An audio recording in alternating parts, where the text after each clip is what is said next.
اہل تشیع کے مراجع یہ بات کہہ چکے ہیں، اور ایران اور عراق سے اور شام سے یہ فتوے آ چکے ہیں کہ امہات المؤمنین، خلفاء راشدین اور مقدس شخصیات کی توہین حرام ہے۔ بسم اللہ الرحمن الرحیم، الحمد للہ رب العالمین والصلاة والسلام علی خاتم المرسلین وعلی آلہ واصحابہ وازواجہ وذریاتہ وبناتہ واہل بیتہ اجمعین، اما بعد۔ پاکستان میں اس وقت مذہبی حلقوں میں ایک اضطرابی کیفیت ہے۔ قومی اسمبلی اور سینٹ نے ناموس اہل بیت و اصحاب رسول بل کو منظور کیا ہے، اور اب یہ بل صدر مملکت کے پاس جانا ہے۔ اہل سنت والجماعت کے تینوں مکاتب فکر اس پر متفق ہیں کہ جو لوگ اصحاب رسول و اہل بیت کی توہین کریں ان کی سزا میں جو قانون میں اس وقت ہے اضافہ ہونا چاہیے۔ اہل تشیع حضرات کا موقف یہ ہے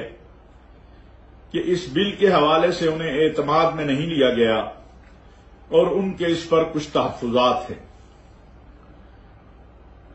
میں سمجھتا ہوں کہ موجودہ صورتحال میں جس میں دونوں اطراف کی بعض جماعتیں سیمینارز، کانفرنسیں منعقد کر رہی ہیں، علماء کنونشن منعقد کر رہی ہیں، ایک ہی راستہ ہے اور وہ ہے کہ بات چیت سے مسائل کو حل کیا جائے۔ میں نے صدر مملکت سے بھی یہی گزارش کی ہے اور ملک کی مقتدر قیادت سے بھی یہی عرض کی ہے کہ مسائل کو حل کرنے کے لیے ہمیشہ مذاکرات ہی آخری اور حتمی راستہ ہوتے ہیں۔ میں یہ کیوں کہہ رہا ہوں؟ مجھے پتا ہے کہ مذاکرات کی بات سے متشدد گروہ جو ہیں وہ بہت زیادہ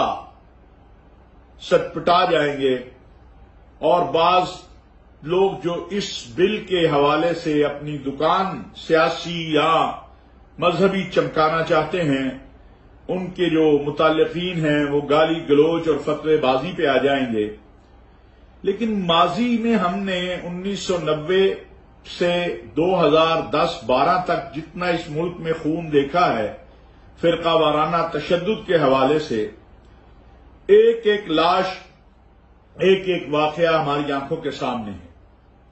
ہم نہیں چاہتے ہیں کہ اس ملک کے اندر جو اس وقت رواداری کی فضا ہے وہ ختم ہو اور تشدد کی طرف ہم دوبارہ جائیں۔ ملی یکجہتی کونسل میں جہاں اصحاب رسول و اہل بیت رضوان اللہ علیہم اجمعین، خلفاء راشدین، امہات المؤمنین کی بات ہوئی، وہاں حضرت امام مہدی اور ائمہ اطہار کی بھی بات ہوئی۔ وہاں پر یہ بات بھی ہوئی کہ کسی مسلم مکتبہ فکر کو کافر کہنا یا کسی مسلمان کو کافر کہنا، اس حوالے سے بھی اس ضابطہ اخلاق میں شکیں موجود ہیں۔ اگر بات چیت سے راستہ نکل سکتا ہے تو اس کے لیے ہمیں کوشش کرنی چاہیے۔ ہماری صدر مملکت سے بھی درخواست ہے کہ وہ اپنے پاس بھی تمام مکاتب فکر کے لوگوں کو بلا سکتے ہیں اسلامی نظریاتی کونسل میں، یا جو بھی مقتدر فورم ہو اس پر بیٹھ کے بات کرنی چاہیے۔ میں قطعاً اس بات کا قائل نہیں ہوں کہ ملک میں ایسے حالات پیدا کر دیے جائیں کہ ایک بار پھر وہ فرقہ وارانہ تشدد کی فضا پیدا ہو جائے جو ہم نے بڑی قربانیاں دینے کے بعد جو ہے ختم کی ہے۔ لہذا میری درخواست ہے اہل تشیع اور اہل سنت کے اکابرین سے کہ وہ آگے بڑھے۔ جو ملی یکجہتی کونسل حضرت مولانا سمیع الحق شہید رحمت اللہ علیہ، مولانا شاہ احمد نورانی، علامہ ساجد علی نقوی، قاضی حسین احمد، پروفیسر ساجد میر، مولانا ضیاء القاسمی، ان میں جو اس دنیا میں نہیں ہے، اللہ تبارک و تعالیٰ ان کے گناہ معاف کرے اور ان کے درجات کو بلند کرے، ان حضرات کی مشاورت سے قائم ہوئی تھی، اس میں یہ ساری چیزیں تقریباً ہم طے کر چکے ہیں۔ اور اس کے بعد پیغام پاکستان ایک بڑی قوت ہمارے پاس، ہم سب کا مشترکہ ایک بیانیہ موجود ہے۔ بجائے اس کے کہ ہم ایک دوسرے کے سامنے متحارب فریق بنیں اور ایک دوسرے کے اوپر تبرہ بازی کریں، گالی گلوچ کریں، اور وہ متشدد عناصر جو بہت تھوڑے سے ہیں، جو صرف ان مقدس ناموں کو اپنے مقاصد کے لیے استعمال کرتے ہیں، وہ اہل بیت اطہار کے نام ہوں یا اصحاب رسول کی بات ہو، وہ پھر ایک بار نوجوان نسل کو اس تشدد کی آگ میں دھکیل دیں۔ ہم ٹیبل کے اوپر بیٹھے، اور اس کے لیے میں نگران وزیر اعظم صاحب سے بھی گزارش کروں گا، صدر مملکت سے بھی گزارش کروں گا، اسلامی نظریاتی کونسل کے چیئرمین صاحب سے بھی گزارش کروں گا، ملک کے مقتدر حلقوں سے بھی گزارش کروں گا کہ ایسا ماحول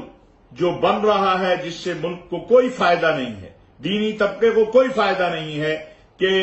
وہ جب